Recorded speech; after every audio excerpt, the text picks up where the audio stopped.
ഒരു ലൂപ്പിൽ ഹ്യൂൻ മരിക്കുന്നതാണ് നമ്മൾ ലാസ്റ്റ് എപ്പിസോഡിൽ കണ്ടത്. ബസ്സിൽ നിന്നിറങ്ങി ടാക്സിയിൽ കയറിപ്പോയ അവൻ സഞ്ചരിച്ചിരുന്ന കാറും സിഗ്നലിൽ വെച്ച് ബസ്സിന്റെ അടുത്തെത്തിയിരുന്നു. അങ്ങനെയാണ് അവൻ അപകടത്തിൽപ്പെട്ടത്. എമർജൻസി റൂമിൽ വെച്ച് മരിച്ചെങ്കിലും അടുത്ത ലൂപ്പിൽ അവൻ ബസ്സിൽ തന്നെ ഉണരുന്നു. സ്വപ്നം കണ്ടതായിരിക്കുമെന്ന് ആദ്യം കരുതിയെങ്കിലും അടുത്തിരിക്കുന്ന ലിഷിയെ കണ്ടപ്പോൾ അവൻ സംശയം തോന്നുന്നു. അപ്പോഴേക്കും അവളും ഉണരുന്നുണ്ട്. സംശയം തീർക്കാനായി നമ്മൾ തമ്മിൽ ആദ്യമായിട്ടാണോ കാണുന്നതെന്ന് അവൻ അവളോട് ചോദിക്കുന്നു. അവന്റെ ചോദ്യം കേട്ടപ്പോൾ തന്നെ പോലെ അവന് ലൂപ്പിൽ പെട്ട് കാണുമോ എന്ന് അവൾ സംശയം തോന്നി. നീ ലൂപ്പിലേക്ക് വന്നതാണോ എന്ന് അവൾ ചോദിക്കുന്നു. പക്ഷെ അവൾ പറയുന്നത് മനസ്സിലാവാത്തത് കൊണ്ട് എനിക്ക് ഇറങ്ങാനുള്ള സ്ഥലമായി എന്ന് പറഞ്ഞ് അവൻ അവളുടെ അടുത്ത് നിന്ന് എഴുന്നേറ്റ് പോകുന്നു. പക്ഷെ കുറച്ച് മുന്നോട്ട് നടന്നപ്പോൾ തന്നെ ക്ഷീണം കാരണം അവിടെയുള്ള ഒരു സീറ്റിലേക്ക് അവൻ ഇരുന്നു പോകുന്നു. പിന്നെയാണ് നടന്ന സംഭവങ്ങളൊക്കെ കൃത്യമായി അവന്റെ ഓർമ്മയിലേക്ക് വന്നത്. അപ്പോഴേക്കും ലിഷി വീണ്ടും അവന്റെ അടുത്തേക്ക് ചെന്ന് നീ സ്വപ്നം കണ്ടതാണെന്ന് നീ ഇപ്പോൾ വിചാരിക്കുന്നുണ്ടാകും, പക്ഷെ സ്വപ്നമല്ല സത്യമാണെന്നൊക്കെ പറയുന്നു.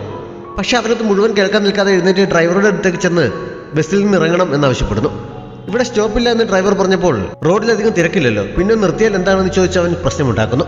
അപ്പോഴേക്കും അവിടെ നിർത്താൻ കഴിയില്ലെന്ന് പറഞ്ഞ് മറ്റു യാത്രക്കാരും കൂടി ഇടപെടുന്നു. ഇതൊക്കെ ഞാൻ ട്രൈ ചെയ്ത് നോക്കിയതാണ്, ഇതുകൊണ്ടൊന്നും ഒരു പ്രയോജനവും ഉണ്ടാക്കാൻ പോകുന്നില്ല എന്ന് ലിഷി അവൻ്റെ അടുത്ത് ചെന്ന് പറയുന്നുണ്ടെങ്കിലും അതൊന്നും കേൾക്കാൻ നിൽക്കാതെ എങ്ങനെയെങ്കിലും അതിൽ നിന്ന് പുറത്തു കിടക്കാനുള്ള ഒരു വെപ്രാളത്തിൽ അവൻ പലതും ചെയ്യുന്നു. അവസാനം വണ്ടിയിലുണ്ടായിരുന്ന ഒരു മസിൽമാൻ അവനെ പിടിച്ച് തള്ളി എറിയുന്നുണ്ട്. അപ്പോഴേക്കും ബസ് സിഗ്നലിൽ എത്തിയിരുന്നു. അതോടെ ലിഷി ഒരു സീറ്റിൽ കയറി മരിക്കാൻ റെഡിയായിരിക്കുന്നുണ്ട്. അല്പസമയത്തിനുള്ളിൽ തന്നെ അപകടം സംഭവിച്ച് ബസ് പൊട്ടിത്തെറിക്കുന്നു. അത് കഴിഞ്ഞ് പഴയതുപോലെ രണ്ടുപേരും വീണ്ടും അടുത്ത ലൂപ്പിൽ ഉണരുന്നു. ഇപ്പോഴെങ്കിലും നിനക്ക് ഞാൻ പറഞ്ഞത് വിശ്വാസമായോ? നമ്മൾ ശരിക്കും ഒരു ലൂപ്പിലാണെന്ന് ലിഷി അവനോട് പറയുന്നു. പക്ഷെ അപ്പോഴും അവൾ പറയുന്നത് കൂടുതൽ പ്രാധാന്യം നൽകാതെ എങ്ങനെയെങ്കിലും അതിൽ നിന്ന് രക്ഷപ്പെടാൻ ശ്രമിക്കാനായി അവൻ എഴുന്നേറ്റ് ഓരോന്ന് ചെയ്യാൻ തുടങ്ങുന്നു. അവനോട് പറഞ്ഞിട്ട് കാര്യമില്ലെന്ന് മനസ്സിലായതുകൊണ്ട് അവന് സ്വയം ബോധ്യപ്പെട്ടെന്ന് കരുതി ലിഷി സീറ്റിൽ തന്നെ ഇരിക്കുന്നു. ബസ്സിൽ നിൽക്കുന്ന യാത്രക്കാരൻ അവൻ ചെയ്യുന്നതൊക്കെ ഫോണിൽ അവനറിയാതെ വീഡിയോ എടുക്കുന്നുണ്ട്. എമർജൻസി എക്സിറ്റ് തുറക്കാൻ ഹ്യൂൻ ശ്രമിച്ചെങ്കിലും പരാജയപ്പെടുന്നു. പിന്നെ ബസ്സിലുള്ള സേഫ്റ്റി ഹാമർ ഉപയോഗിച്ച് വിൻഡോ അടിച്ചു പൊട്ടിച്ചിട്ട് അതുവഴി പുറത്തു ചാടാൻ അവൻ ശ്രമിച്ചെങ്കിലും യാത്രക്കാർ അവനെ തടയുന്നു. ഇതിൽ നിന്ന് രക്ഷപ്പെടാൻ ഒരു വഴിയുമില്ലേ എന്ന് ഇപ്പോൾ അവൻ അവളോട് വിളിച്ചു ചോദിക്കുന്നുണ്ട്. നീ ലൂപ്പിൽ പെട്ടതിൻ്റെ എത്രയോ ഇരട്ടി തവണ ഞാനിപ്പോൾ പെട്ട് കഴിഞ്ഞു. ഇതെല്ലാം ഞാൻ ട്രൈ ചെയ്ത് നോക്കിയതാണ്, ഇതുകൊണ്ടൊന്നും ഒരു പ്രയോജനം ഉണ്ടാക്കാൻ പോകുന്നില്ല. നീ കഷ്ടപ്പെട്ട് പുറത്തിറങ്ങിയാലും നമ്മൾ വീണ്ടും ഇതിനുള്ളിൽ തന്നെ വരും. അതുകൊണ്ട് അടുത്ത തവണയെങ്കിലും നീ ഇങ്ങനെ എടുത്തു ചാടിയൊന്നും പ്രവർത്തിക്കാതിരിക്കാൻ ശ്രമിക്കണം. ഇപ്പോൾ മരണം വെയിറ്റ് ചെയ്തിരിക്കാനേ കഴിയുകയുള്ളൂ എന്ന് അവൾ പറയുന്നു. അപ്പോഴേക്കും ആക്സിഡന്റ് സംഭവിച്ച് പൊട്ടിത്തെറി നടക്കുകയും അവർ അതിനുശേഷം അടുത്ത ലൂപ്പിൽ എത്തുകയും ചെയ്യുന്നു. ഇത്തവണ ഹീന് കാര്യങ്ങൾ ബോധ്യമായിരുന്നതിനാൽ അവൻ എടുത്തു ചാടി പ്രവർത്തിക്കുന്നില്ല. പല ഭാഗത്തും വേദന ഫീൽ ചെയ്യുന്നത് പോലെ അവന് തോന്നുന്നു. അതൊക്കെ മനസ്സിന്റെ തോന്നലാണ്. ശരീരത്തിൽ മുറിവുകളൊന്നും സംഭവിക്കില്ല എന്ന് പറഞ്ഞവൾ സമാധാനിപ്പിക്കുന്നുണ്ട്. അതിനുശേഷം അതുവരെ മനസ്സിലായ കാര്യങ്ങളൊക്കെ അവനോട് അവൾ പറയുന്നു. എങ്ങനെയാണ് ലൂപ്പിൽ പെട്ടതെന്ന് എനിക്ക് അറിയില്ല, പക്ഷേ നിന്നെ ഒരു തവണ ഞാൻ ബസ്സിൽ നിന്ന് പുറത്തേക്ക് വലിച്ചിറക്കിയിരുന്നു. അതുകൊണ്ടായിരിക്കണം നീയും ഇതിനുള്ളിൽ വന്നത്. നമ്മൾ ഇതിൽ നിന്ന് രക്ഷപ്പെടാൻ ശ്രമിച്ചിട്ട് ഒരു കാര്യവുമില്ല. പിന്നെയും നമ്മൾ ഇതിനുള്ളിൽ തന്നെ എത്തും. ചിലപ്പോൾ ആക്സിഡന്റ് തടയാൻ ശ്രമിച്ചാൽ ഇതിൽ നിന്ന് രക്ഷപ്പെടാൻ കഴിഞ്ഞേക്കും എന്ന് പറഞ്ഞ് എങ്ങനെയാണ് ആക്സിഡന്റ് സംഭവിക്കുന്നതെന്ന് അവൾ അവന് വിശദീകരിച്ചു കൊടുക്കുന്നു. ആക്സിഡന്റ് തടയാൻ ശ്രമിക്കുന്നത് കൊണ്ട് പ്രയോജനം ഉണ്ടായേക്കുമെന്ന് അവനും സമ്മതിക്കുന്നതിനാൽ അവൾ എഴുന്നേറ്റ് ഡ്രൈവറുടെ അടുത്തേക്ക് ചെന്ന് നെഞ്ചുവേദന അഭിനയിച്ചുകൊണ്ട് വണ്ടി കുറച്ച് സമയം നിർത്തുമോ എന്ന് ചോദിക്കുന്നു. കുറച്ച് ശുദ്ധമായി ശ്വസിക്കാൻ വേണ്ടിയാണ്, ഒട്ടും പിടിച്ചു നിൽക്കാൻ കഴിയുന്നില്ല എന്നൊക്കെ അവൾ വളരെ ബുദ്ധിമുട്ട് അഭിനയിച്ചുകൊണ്ട് പറയുന്നു. ഡ്രൈവർ ചെറുതായി അതിനെ അനുകൂലിച്ചതാണ്. അപ്പോഴാണ് ബാഗിനുള്ളിൽ ഒരു മെഡിക്കൽ ഷോപ്പ് തന്നെയുള്ള അമ്മച്ചി മരുന്നുമായി എഴുന്നേറ്റ് വന്നത്. അതിനെക്കുറിച്ച് വെപ്രാളത്തിനിടയിൽ അവൾ മറന്നുപോയിരുന്നു. അതോടെ ആ നമ്പർ ചീറ്റുന്നു. മരുന്ന് കഴിക്കുന്ന പോലെ അഭിനയിച്ച് ഇനി എന്ത് ചെയ്യണമെന്നറിയാതെ ഇരുന്നപ്പോഴാണ് ഡ്രൈവർക്ക് മുന്നറിയിപ്പ് നൽകിയാൽ ചിലപ്പോൾ അപകടം തടയാൻ കഴിഞ്ഞേക്കും എന്ന് അവൻ പറഞ്ഞത്. അത് ശരിയാണെന്ന് അവൾക്കും തോന്നുന്നു. ഇവരുടെ ബസ് എപ്പോഴും ചെന്ന് ഇടിച്ചുകൊണ്ടിരിക്കുന്ന ടാങ്കർ ലോറിയുടെ ഡ്രൈവർമാർ തമ്മിൽ ഒരു തർക്കമുണ്ടാകുന്നത് ഈ സമയത്ത് കാണിക്കുന്നു. 2 ഡ്രൈവർമാരാണ് അതിനുള്ളിലുള്ളത്. ഇപ്പോൾ വണ്ടി ഓടിച്ചുകൊണ്ടിരിക്കുന്ന ആളിന് മറ്റേയാൾ ഫോൺ ഉച്ചത്തിൽ ഓണാക്കി വെച്ചിരിക്കുന്നത് ഇഷ്ടപ്പെടുന്നില്ല. അതിന്റെ സൗണ്ട് കുറയ്ക്കാൻ അയാൾ ആവശ്യപ്പെട്ടപ്പോൾ മറ്റേയാൾ അത് ഒന്നും കൂടി കൂട്ടുന്നു. ഞാൻ ഡ്രൈവ് ചെയ്യുന്ന സമയത്ത് നീ ഫുൾ ടൈം ഫോണിൽ കളിക്കാറുണ്ടല്ലോ, ഞാൻ പരാതിയൊന്നും പറയാറില്ലല്ലോ എന്ന് അയാൾ ന്യായീകരിക്കുന്നുമുണ്ട്. ഡ്രൈവർക്ക് മുന്നറിയിപ്പ് നൽകാനായി ഹീൻ വണ്ടിയുടെ സ്പീഡ് കുറയ്ക്കാൻ അയാളോട് പറഞ്ഞപ്പോൾ എപ്പോഴും എല്ലാത്തിലും കയറി ഇടപെടുന്ന യാത്രക്കാരൻ നിങ്ങൾ ഡ്രൈവറെ വണ്ടി ഓടിക്കാൻ പഠിപ്പിക്കുകയാണോ? എത്ര വർഷമായിട്ട് അയാൾ ഈ ജോലി ചെയ്യുന്നതായിരിക്കും എന്നൊക്കെ പറഞ്ഞ് ഇപ്പോഴും ഇടപെടുന്നു. ഈ ജോലിക്ക് കയറിയിട്ട് 4 വർഷമേ ആയുള്ളൂ, അതിനു മുമ്പ് ട്രക്ക് ഡ്രൈവർ ആയിരുന്നു എന്ന് ഡ്രൈവർ മറുപടി നൽകുന്നു. ലിഷിയും ഹീനും അതൊന്നും ശ്രദ്ധിക്കാതെ അപകടമുണ്ടാക്കുന്ന ഡെലിവറി ബൈക്ക് വരുന്നുണ്ടോ എന്ന് നോക്കിയിരിക്കുകയാണ്. എന്തായാലും ബൈക്ക് വന്ന സമയത്ത് ഡ്രൈവർക്ക് കൃത്യമായി മുന്നറിയിപ്പ് നൽകി അവർ ഇത്തവണ അപകടം ഒഴിവാക്കുന്നു. ടാങ്കർ നല്ല സ്പീഡിലായിരുന്നെങ്കിലും ബ്രേക്ക് പിടിച്ച് അപകടം ഒഴിവാക്കാൻ ആർക്കും കഴിയുന്നു. എന്തായാലും അങ്ങനെ അപകടം ഒഴിവാക്കി ബസ് മുന്നോട്ട് നീങ്ങുന്നു. ഇപ്പോൾ പാലത്തിൽ കൂടിയാണ് വണ്ടി പോയിക്കൊണ്ടിരിക്കുന്നത്. മുമ്പത്തെ പോലെ അപകടം സംഭവിക്കാതെ സുരക്ഷിതമായി അവിടെ വരെ എത്തിയതുകൊണ്ട് ലൂപ്പ് അവസാനിച്ച് കാണുമെന്ന് ഹീൻ അവളോട് ചോദിക്കുന്നു. അവസാനിച്ചിരിക്കാനാണ് സാധ്യത എന്നവൾ പറഞ്ഞപ്പോൾ അവൻ ആശ്വസിക്കുന്നു. ഞാൻ തനിച്ചായിരുന്നെങ്കിൽ ഇത്ര ഭംഗിയായി കാര്യങ്ങൾ ഹാൻഡിൽ ചെയ്യാൻ കഴിയുമായിരുന്നില്ല, നീ കൂടെ ഉണ്ടായിരുന്നത് നന്നായി എന്ന് അവൻ അവളോട് പറയുന്നു. അങ്ങനെ രണ്ടുപേരും ആശ്വസിച്ചിരിക്കുന്ന സമയത്താണ് ആദ്യ തവണ പൊട്ടിത്തെറി ഉണ്ടാകുന്നതിന് മുമ്പ് അവൾ കേട്ട അത് റിംഗ് ടോൺ വീണ്ടും കേട്ടത്. അതോടെ അവൾക്ക് പെട്ടെന്ന് ടെൻഷനാകുന്നു. അധികം കഴിയുന്നതിന് മുമ്പ് തന്നെ ബസ് പൊട്ടിത്തെറിക്കുകയും ചെയ്യുന്നു.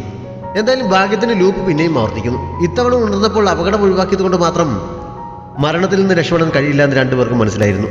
ആദ്യം മുതലുള്ള കാര്യങ്ങൾ ചിന്തിച്ചപ്പോഴാണ് ബസ്സിൽ ബോംബ് വെച്ചിട്ടുണ്ടായിരിക്കാൻ സാധ്യതയുണ്ടെന്ന് ലിഷി പറഞ്ഞത്. എങ്ങനെയെങ്കിലും അതിൽ നിന്ന് പുറത്തിറങ്ങണമെന്ന് രണ്ടുപേരും ചിന്തിക്കുന്നു. അവൻ പൂവാലിനാണെന്ന് പറഞ്ഞ് പ്രശ്നമുണ്ടാക്കി ഒരു തവണ മാത്രമാണ് അതിൽ നിന്ന് പുറത്തിറങ്ങാൻ കഴിഞ്ഞത്. അതുകൊണ്ട് ഇത്തവണയും അതിന് ട്രൈ ചെയ്യാമെന്ന് അവൾ പറയുന്നു. മനസ്സോടെ അല്ലെങ്കിലും അവൻ സമ്മതിക്കുന്നു. അങ്ങനെ രണ്ടുപേരും ബസ്സിൽ നിന്ന് ഇറങ്ങുന്നു. അവൾ ഉടനെ തന്നെ സ്റ്റേഷനിലേക്ക് വിളിച്ച് ബസ്സിൽ ബോംബ് വെച്ചിരിക്കുന്ന കാര്യം റിപ്പോർട്ട് ചെയ്യുന്നു. അതാണ് നമ്മൾ ഡ്രാമയുടെ തുടക്കത്തിൽ കേട്ടത്. അധിക സമയമില്ല, എത്രയും പെട്ടെന്ന് എന്തെങ്കിലും ചെയ്യണം, ഉടനെ പൊട്ടിത്തെറിക്കുമെന്ന് അവൾ റിപ്പോർട്ട് നൽകിയെങ്കിലും അവർ അവളെ ഫോൺ വയ്ക്കാൻ സമ്മതിക്കാതെ ഏത് ബസ്സിലാണ്, ബസ്സിന്റെ നമ്പർ എത്രയാണ്, വിളിക്കുന്നത് ആരാണ്, നിങ്ങളിപ്പോൾ എവിടെയാണ് നിൽക്കുന്നത്, ബസ്സിൽ എവിടെയാണ് ബോംബ് വെച്ചിരിക്കുന്നതെന്ന് അറിയാമോ എന്നിങ്ങനെ അവളോട് പല പല ചോദ്യങ്ങൾ ചോദിച്ചുകൊണ്ടിരിക്കുകയാണ്. ഇങ്ങനെ സംസാരിച്ച് നിൽക്കാൻ സമയമില്ല, എത്രയും പെട്ടെന്ന് എന്തെങ്കിലും ചെയ്യണം എന്നവൾ പറയുന്നുണ്ടെങ്കിലും അവർ ഫോൺ വയ്ക്കാൻ അനുവദിക്കാതെ പിന്നെയും ഓരോന്ന് ചോദിക്കുന്നു. അവസാനം ഹീൻ അവളോട് ഫോൺ കട്ട് ചെയ്യാൻ പറയുന്നു. അവൾ ഫോൺ കട്ട് ചെയ്ത് സ്വിച്ച് ഓഫ് ആക്കിയെങ്കിലും അതിനു മുമ്പ് തന്നെ അവളുടെ പേരും നമ്പറും ഒക്കെ പറഞ്ഞു കൊടുത്തിരുന്നു. പോലീസ് ഉടനെ തന്നെ അവൾ പറഞ്ഞ സ്ഥലത്തേക്ക് പുറപ്പെടുന്നു. അവളെ കോൺടാക്ട് ചെയ്യാനായി അവർ വീണ്ടും വീണ്ടും അവളുടെ നമ്പറിലേക്ക് ട്രൈ ചെയ്യുന്നുമുണ്ട്. അവർ രണ്ടുപേരും കൂടി ഈ സമയം ഒരു പാലത്തിന്റെ മുകളിൽ കയറി നിന്ന് പൊട്ടിത്തെറി സംഭവിക്കുന്നുണ്ടെന്ന് വാച്ച് ചെയ്യുകയാണ്. നമ്മൾ നേരത്തെ കണ്ട ചീഫ് ഡിറ്റക്റ്റീവ് തന്നെയാണ് ഇപ്പോഴും അന്വേഷണ ഉദ്യോഗസ്ഥൻ.